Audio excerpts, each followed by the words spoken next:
everyone shared, I'm a young pastor. I'm a pretty happy-go-lucky guy.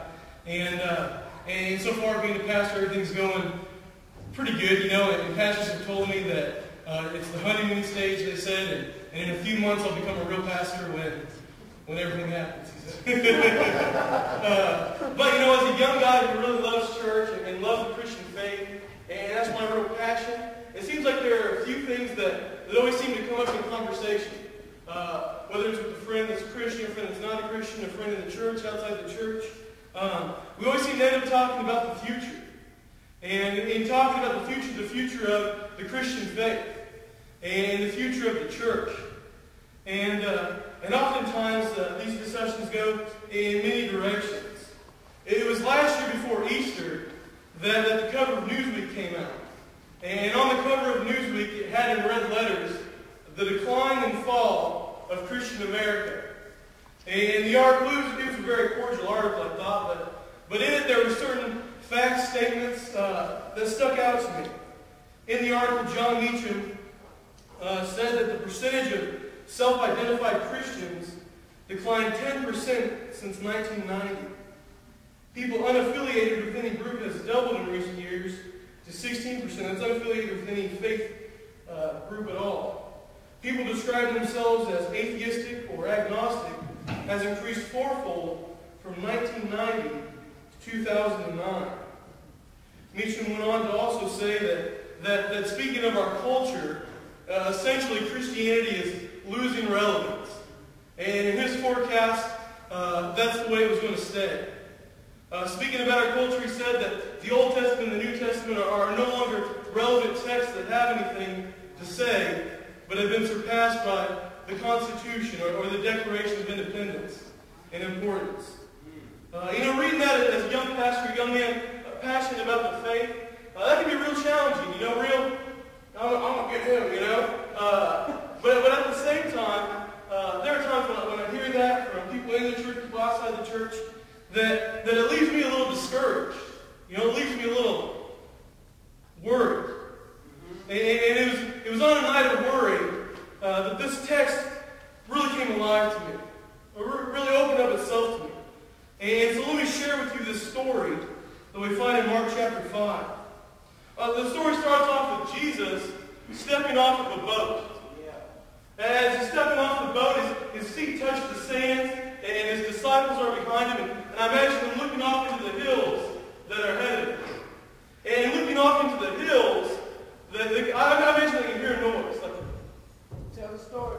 Because the crowds in the Gospel of Mark aren't, we want a crowd. The more people, the better. But in Mark, the crowds are kind of mysterious. The crowds aren't necessarily a great thing. And as they look off in the distance, there's this crowd marching towards them. This crowd pressing down towards them.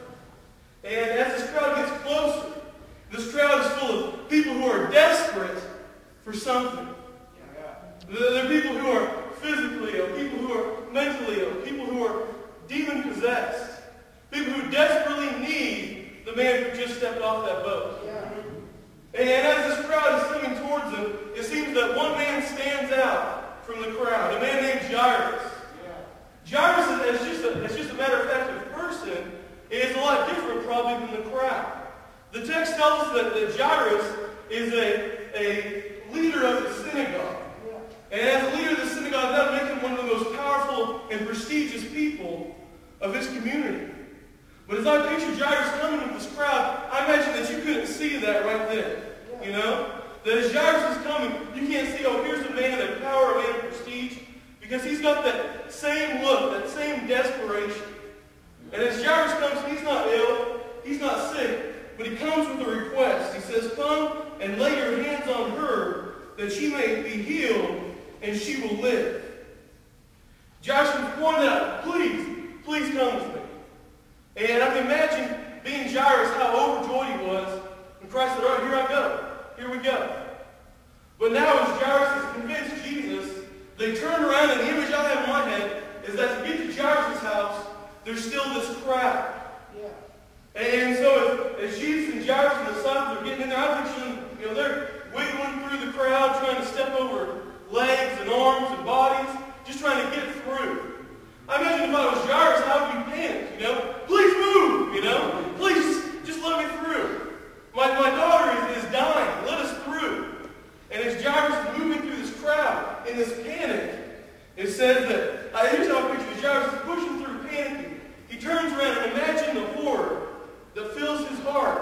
when Jesus isn't following anymore. You know, his daughter has died and Jesus is stopped.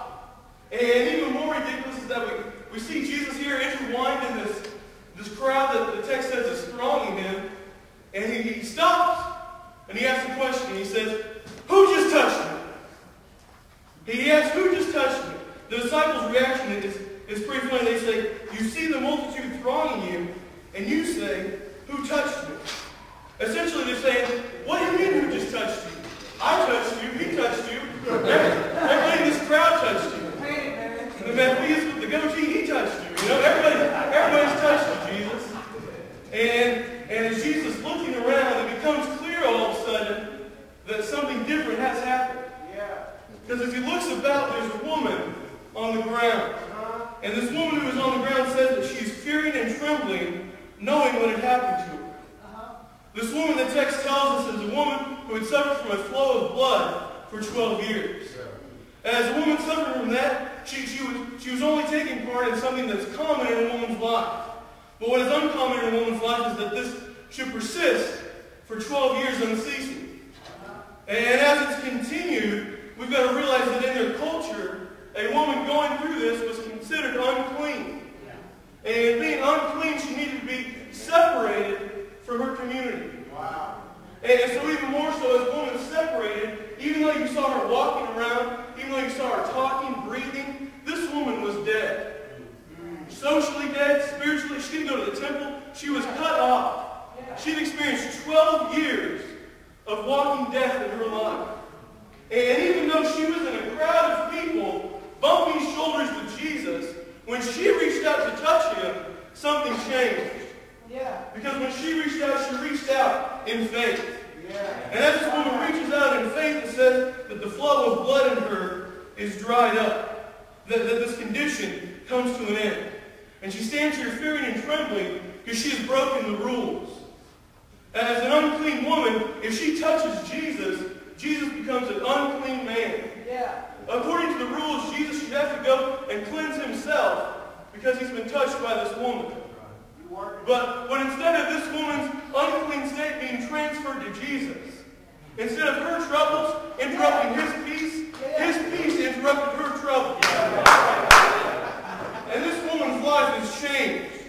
And the story goes on because as this is going on, you've got to remember Jairus is up here, and his daughter's dying. And so I'm sure 5% of him is joy for this woman, but the other part is saying, we have got to go. You know? And as he's thinking that and saying that in his head, it tells us that while Jesus is still speaking, while he's still saying to the woman, "Woman, go in peace," a crowd arrives from Jairus' home. And as the crowd gets there, they look at Jairus and they say, "Your daughter is dead. Do not trouble the teacher any further." This crowd isn't bad people. This crowd isn't malicious. They're not negative. This is a fact. Jairus' daughter is dead. When people get sick, we rush them to the ER. When people are dead, we don't. You know?